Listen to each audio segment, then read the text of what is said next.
రష్మిక మందన జోరుకు బ్రేక్లు పడిపోయాయా? బాలీవుడ్ సంగతి పక్కన పెడితే మిగిలిన ఇండస్ట్రీలో కూడా ఎందుకు రష్మిక మందన జోరు కనిపించట్లేదు? ఎప్పుడో ఒప్పుకున్న సినిమాలు మినహాయిస్తే ఈ మధ్య కాలంలో కొత్త ప్రాజెక్ట్స్ ఎందుకు సైన్ చేయట్లేదు?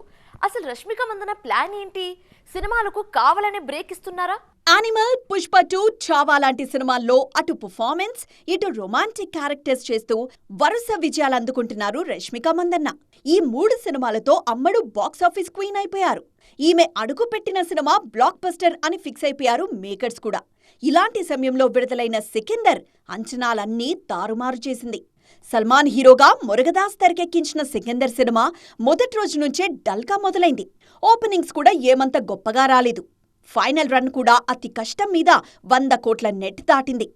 ఇక రష్మిక పాత్ర విషయానికొస్తే అరగంటకు అటు ఇటుగా ఉండే పాత్రతో సరిపెట్టేశారు మురుగదాస్. లేదనకుండానే 2 పాటల్లో కనిపించారు ఈ బ్యూటీ.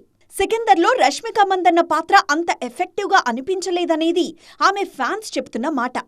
రష్మిక లుక్తో అయినా భాయ్కు హిట్ వస్తుందేమో అనుకుంటే భాయ్ బ్యాడ్ లక్ వచ్చి రష్మిక కంటుకుంది. దాంతో ఈ బ్యూటీకి చాలా కాలం తర్వాత ఫ్లాప్ తప్పలేదు. ఈ ఎఫెక్ట్ ఇప్పుడు ఆమె కెరియర్పై కనిపిస్తోంది. సికిందర్ తర్వాత రష్మిక జోరుకు కాస్త బ్రేకులైతే పడ్డాయి. ప్రస్తుతం ఆయుష్మాన్ ఖురానాతో తామా సినిమా చేస్తున్నారు ఈ బ్యూటీ. ఇది మినహా మరే సినిమాకు సైన్ చేయలేదు ఈ బ్యూటీ. అలాగే తెలుగులో ఎప్పుడో ఓకే చేసిన గర్ల్ ఫ్రెండ్, రెయిన్బో సినిమాలతోనే సరిపెట్టుకున్నారు. ఈమె తీరు చూస్తుంటే కొన్నాళ్లు సినిమాలకు బ్రేక్ ఇచ్చేలా కనిపిస్తున్నారు.